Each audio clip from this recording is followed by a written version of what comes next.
ಅಕ್ರಮ ಗಣಿಗಾರಿಕೆಯ ತನಿಖೆಗೆ ಸಂಬಂಧಿಸಿದಂತೆ ಮುಖ್ಯಮಂತ್ರಿ ಸಿದ್ದರಾಮಯ್ಯ ಅವರಿಗೆ ಕಾನೂನು ಸಚಿವ ಎಚ್.ಕೆ. ಪಾಟೀಲ್ ಸುದೀರ್ಘ ಪತ್ರವೊಂದನ್ನು ಬರೆದಿದ್ದಾರೆ. ಈ ಪತ್ರ ಈಗ ಚರ್ಚೆಗೆ ಕಾರಣ ಆಗ್ತಾ ಇದೆ. 7 ಪುಟಗಳ ಸುದೀರ್ಘ ಪತ್ರವನ್ನು ಎಚ್.ಕೆ. ಪಾಟೀಲ್ ಬರೆದಿದ್ದಾರೆ. ಗಣಿಗಾರಿಕೆಗೆ ಪಾದಯಾತ್ರೆಯನ್ನ ನೆನಪು ಮಾಡಿಸಿ ಪರೋಕ್ಷವಾಗಿ ಪತ್ರದಲ್ಲಿ ಅಸಮಾಧಾನ ತೋಡಿಕೊಂಡಿದ್ದಾರೆ ಎಚ್.ಕೆ. ಪಾಟೀಲ್. 100% ಪ್ರಕರಣದಲ್ಲಿ 7% ತನಿಖೆಯಾಗಿದೆ. ಅದರಲ್ಲಿ ಕೆಲವರಿಗೆ ಶಿಕ್ಷೆಯಾಗಿದೆ. 92% ಕೇಸು ತನಿಖೆಗೆ ಒಳಪಟ್ಟಿಲ್ಲ ಅಂತವರು ಅದರಲ್ಲಿ ಉಲ್ಲೇಖಿಸಿದ್ದಾರೆ. ಅಂದ್ರೆ ನಿಮ್ಮ ಸರ್ಕಾರದ ಬದ್ಧತೆ ಏನು ಅನ್ನುವಂಥ ಪ್ರಶ್ನೆಯನ್ನು ಎಚ್.ಕೆ. ಪಾಟೀಲ್ ಕೇಳಿರೋದು. ನೀವೇ ಪಾದಯಾತ್ರೆ ಮಾಡಿದ್ರಿ ಅಕ್ರಮ ಗಣಿಗಾರಿಕೆ ಬಗ್ಗೆ, ಆ ನಂತರ 2 ಬಾರಿ ಅಧಿಕಾರ ಬಂತು, ಆದರೂ ಕೂಡ 92% ಕೇಸುಗಳು ತನಿಖೆಯಾಗಿಲ್ಲ ಅಂತ ಪರೋಕ್ಷ ಅಸಮಾಧಾನ ವ್ಯಕ್ತಪಡಿಸಿ ಕಾನೂನು ಸಚಿವ ಎಚ್.ಕೆ. ಪಾಟೀಲ್ ಪತ್ರ ಬರೆದಿದ್ದಾರೆ. ಆ ಮೂಲಕ ರಾಜ್ಯ ಸರ್ಕಾರದ ಕಾರ್ಯವೈಖರಿಯ ಬಗ್ಗೆ ಹಿರಿಯ ಸಚಿವರೇ ಅಸಮಾಧಾನ ತೋಡ್ಕೊಂಡಂಗಾಗಿದೆ. ಹಿರಿಯ ಸಚಿವರೇ ಅಸಮಾಧಾನ, ಅತೃಪ್ತಿಯನ್ನು ಹೊರಹಾಕಿದ್ದಾರೆ ಪತ್ರದ ಮುಖಾಂತರ, ಸುದೀರ್ಘ ಪತ್ರವನ್ನು ಬರೆದು.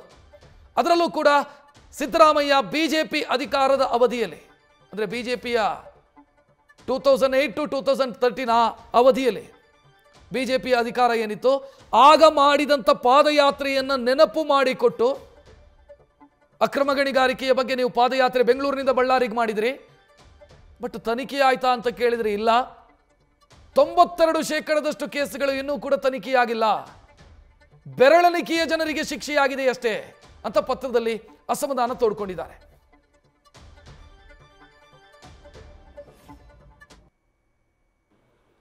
ನಾನು ಏನು ಮಾಡಬೇಕು ಅನ್ನೋದನ್ನು ಸಹಿತ ಮಾನ್ಯ ಮುಖ್ಯಮಂತ್ರಿಗಳ ಗಮನಕ್ಕೆ ತಂದಿದ್ದೀನಿ.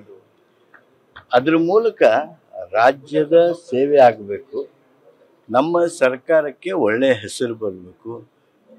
ಆ ಕಾರಣಕ್ಕಾಗಿ ಆ ಪತ್ರ ಬರೆದಿದೆ. ಆ ಪತ್ರ ರಾಜಕೀಯ ಪತ್ರವಲ್ಲ, ಆ ಪತ್ರ ರಾಜ್ಯದ ಹಿತದೃಷ್ಟಿಯಿಂದ, ನಮ್ಮ ಜನರ ಹಿತದೃಷ್ಟಿಯಿಂದ ಬರೆದಿರ್ತಕ್ಕಂಥ ಪತ್ರ. ಆ ಪತ್ರದಂತೆ ಮಾನ್ಯ ಮುಖ್ಯಮಂತ್ರಿಗಳಿಗೆ ನಾನು ಆ ಪತ್ರ ಈಗಾಗಲೇ ತೋರಿಸಿದ್ದೇನೆ. ಅವರು ಆ ವಿಷಯವನ್ನೇ ಗಂಭೀರವಾಗಿ ತೆಗೆದುಕೊಂಡಿದ್ದಾರೆ.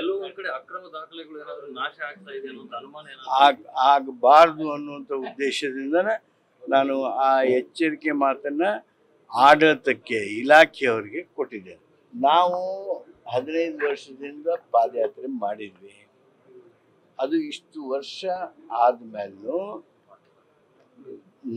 ಮತ್ತೆ 2013ರಿಂದ 18ರೊಳಗೆ ಕ್ಯಾಬಿನೆಟ್ ಸಬ್ ಕಮಿಟಿ ಮಾಡಿದರು ಮಾನ್ಯ ಸಿದ್ದರಾಮಯ್ಯನವರು. ಕ್ಯಾಬಿನೆಟ್ ಸಬ್ ಕಮಿಟಿಯೊಳಗೆ ಹಾನಿ ಯಾವ ಪ್ರಮಾಣದ್ದು ಲೋಕಾಯುಕ್ತರು ಏನು ಮಾಡಿದ್ರಲ್ಲ ಅದಲ್ಲದೆ ಅದರ ಮುಂದಿನ ಅವಧಿಯೊಳಗೆ ಹಾನಿ ಯಾವ ಪ್ರಮಾಣದ್ದು ಅನ್ನೋದನ್ನು ಸಹಿತ ನಾವು ಎತ್ತಿ ತೋರಿಸಿದ್ವಿ. ಅಷ್ಟೆಲ್ಲ ಆಗಿನೂ 12,000ಕ್ಕೂ ಹೆಚ್ಚು ಪ್ರಕರಣಗಳು ದಾಖಲೆ ಆಗಿದ್ದರೆ ಅದರೊಳಗೆ 7% ಮಾತ್ರ ಇವತ್ತು ತನಿಖೆ ಆಗಿವೆ.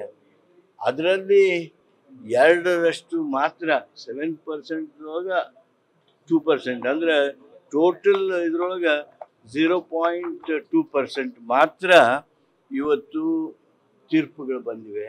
ಆ ಹಿನ್ನೆಲೆಯೊಳಗೆ ಇದಕ್ಕೆ ತಾರ್ಕಿಕ ಅಂತ್ಯ ಕೊಡಬೇಕಲ್ಲ.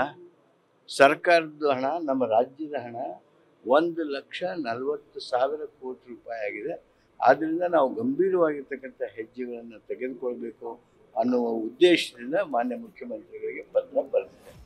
ಹೆಚ್ಚಿನ ಡೀಟೇಲ್ ನೀಡೋದಕ್ಕೆ ನಮ್ಮ ಪ್ರತಿನಿಧಿ ಹರೀಶ್ ನೇರ ಸಂಪರ್ಕದಲ್ಲಿ. ಹರೀಶ್, ಎಚ್.ಕೆ. ಪಾಟೀಲ್ ಈಗ ಕೊಟ್ಟಿರುವಂಥ ಬೈಟ್ಗಿಂತ ಅವರ ಪತ್ರದ ಕಂಟೆಂಟು ತುಂಬಾ ಖಾರ ಇದೆ ಅಂತ ಅನ್ಸುತ್ತೆ. ಸರ್ಕಾರದ ಬದ್ಧತೆಯನ್ನೇ ಪ್ರಶ್ನೆ ಮಾಡಿದ್ದಾರೆ ಎಚ್.ಕೆ. ಪಾಟೀಲ್ ಇಲ್ಲಿ. ರಕ್ಷತ್, ಬಹಳ ಮುಖ್ಯವಾಗಿರುವಂಥದ್ದು ಬಿ.ಆರ್. ಪಾಟೀಲ್ ಅವರ ಆಡಿಯೋ ವೈರಲ್ ಬೆನ್ನಲ್ಲೇ ಇದೀಗ ಕಾಂಗ್ರೆಸ್ನ ಹಿರಿಯ ನಾಯಕರು ಆಗಿರುವಂತಹ ಸಚಿವ ಎಚ್ ಕೆ ಪಾಟೀಲ್ ಅವರು CM ಸಿದ್ದರಾಮಯ್ಯ ಅವರಿಗೆ ಬರೆದಿರುವಂಥ ಪತ್ರ ಸಾಕಷ್ಟು ಕೂಡ ಒಂದು ಸರ್ಕಾರದ ಮಟ್ಟಕ್ಕೆ ಮುಜುಗರಕ್ಕೆ ಎಡೆ ಮಾಡಿಕೊಟ್ಟಿದೆ ಅನ್ನುವಂಥ ರೀತಿಯಲ್ಲಿ ಕೂಡ ಈಗ ಚರ್ಚೆ ಆಗ್ತಿರುವಂಥದ್ದು. ಅದರಲ್ಲಿ ಬಹಳ ಮುಖ್ಯವಾಗಿ ಎಚ್ ಕೆ ಪಾಟೀಲ್ ಅವರು ಅಕ್ರಮ ಗಣಿಗಾರಿಕೆಗೆ ಸಂಬಂಧಪಟ್ಟಂಗೆ ಸುಮಾರು 7 ಪುಟಗಳ ಪತ್ರವನ್ನು CM ಸಿದ್ದರಾಮಯ್ಯ ಅವರಿಗೆ ಬರೆದಿದ್ದಾರೆ. ಆ ಒಂದು ಪತ್ರದಲ್ಲಿ ಹಲವು ಅಂಶಗಳನ್ನ ಪ್ರಸ್ತಾಪ ಮಾಡಿದ್ದಾರೆ ಕೂಡ. ಅಂದರೆ CM ಸಿದ್ದರಾಮಯ್ಯ ಅವರು ಅಧಿಕಾರಕ್ಕೆ ಬರುವ ಮುನ್ನ ಬೆಂಗಳೂರಿನಿಂದ ಬಳ್ಳಾರಿವರೆಗೂ ಪಾದಯಾತ್ರೆಯನ್ನು ಮಾಡಿದ್ರು, 320 ಕಿಲೋಮೀಟರ್ ಪಾದಯಾತ್ರೆ ಮಾಡಿದ್ರು. ಆ ಸಂದರ್ಭದಲ್ಲಿ ಅಕ್ರಮ ಗಣಿಗಾರಿಕೆ ವಿಷಯ ಇಟ್ಕೊಂಡು ಕೂಡ ಪಾದಯಾತ್ರೆ ಮಾಡಿದ್ರು.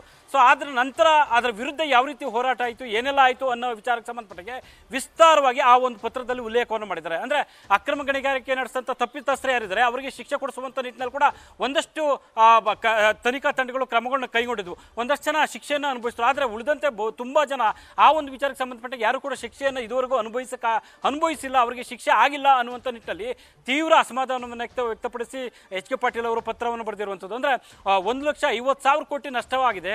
ಇಷ್ಟೆಲ್ಲ ಆದರೂ ಕೂಡ ನನ್ನ ನೇತೃತ್ವದಲ್ಲಿ ಒಂದು ಸಮಿತಿ ಕೂಡ ಮಾಡಿತ್ತು. ಆ ಒಂದು ಸಮಿತಿಯಲ್ಲಿ ಇದೇನೇನು ಅಕ್ರಮ ಗಣಿಗಾರಿಕೆ ನಡೆದಿದೆ, ಯಾರೆಲ್ಲ ಭಾಗಿಯಾಗಿದ್ದಾರೆ, ಯಾವ ರೀತಿ ಅಕ್ರಮ ಗಣಿಗಾರಿಕೆ ನಡೆದಿದೆ, ಯಾವ ಪ್ರಮಾಣದಲ್ಲಿ ನಡೆದಿದೆ, ಹೀಗೆ ಹಲವು ರೀತಿಯಲ್ಲಿ ಕೂಡ ನನ್ನ ನೇತೃತ್ವದಲ್ಲಿ ಇದ್ದಂಥ ಸಮಿತಿ ಅದನ್ನು ಸಂಪೂರ್ಣವಾಗಿ ಮಾಹಿತಿಯನ್ನು ಕೊಟ್ಟಿತ್ತು. ಆದರೆ ಎಲ್ಲೋ ಒಂದು ಕಡೆ ಅದಕ್ಕೆ ಸಂಬಂಧಪಟ್ಟ ಯಾರಿಗೆ ಶಿಕ್ಷೆ ಆಗಬೇಕಾಯಿತು, ಶಿಕ್ಷೆಯೇ ಆಗ್ತಿಲ್ಲ ಅನ್ನುವಂಥ ಅಸಮಾಧಾನ ಈಗ ಸಹಜವಾಗಿ ಎಚ್ ಕೆ ಪಾಟೀಲ್ ಅವರು ವ್ಯಕ್ತಪಡಿಸ್ತಾ ಇರುವಂಥದ್ದು. ಸೊ ಒಂದು ಮುಖ್ಯವಾಗಿರುವಂಥದ್ದು ಕೂಡ ಇಲ್ಲಿ ಆ ನಿಟ್ಟಿನಲ್ಲಿ ತನಿಖೆ ಆಗಬೇಕು, ಕ್ರಮ ಕೈಗೊಳ್ಳಬೇಕು, ತಪ್ಪಿತಸ್ಥರಿಗೆ ಶಿಕ್ಷೆ ಆಗಬೇಕು ಅನ್ನುವಂಥ ಆಗ್ರಹವನ್ನು ಎಚ್ ಕೆ ಪಾಟೀಲ್ ಅವರು CM ಸಿದ್ದರಾಮಯ್ಯ ಅವರಿಗೆ ಬರೆದಿರುವಂಥ ಪತ್ರದಲ್ಲಿ ಒತ್ತಾಯವನ್ನು ಮಾಡಿದ್ದಾರೆ. ಹಾಗಾಗಿ ಸಹಜವಾಗಿ ಕೂಡ ಈಗ BR ಪಾಟೀಲ್ ಅವರ ಆಡಿಯೋ ವೈರಲ್ ಬೆನ್ನಲ್ಲೇ ಈಗ ಎಚ್ ಕೆ ಪಾಟೀಲ್ ಅವರ ಪತ್ರ ಒಂದು ರೀತಿ ಸರ್ಕಾರಕ್ಕೆ ಇರುಸುಮುರುಸಾಗಿರುವ ಜೊತೆಗೆ ಒಂದು ಪ್ರತಿಪಕ್ಷಗಳಿಗೂ ಕೂಡ ಇದೊಂದು ಪ್ರಬಲ ಅಸ್ತ್ರ ಆಗುವಂಥ ಎಲ್ಲ ಲಕ್ಷಣಗಳು ಇರುವಂಥದ್ದು. ರಕ್ಷಾತ್, ನ್ಯೂಸ್ ಫಸ್ಟ್ ನಿರ್ಭೀತಿಯಿಂದ ನಿಮ್ಮ ಪರವಾಗಿ.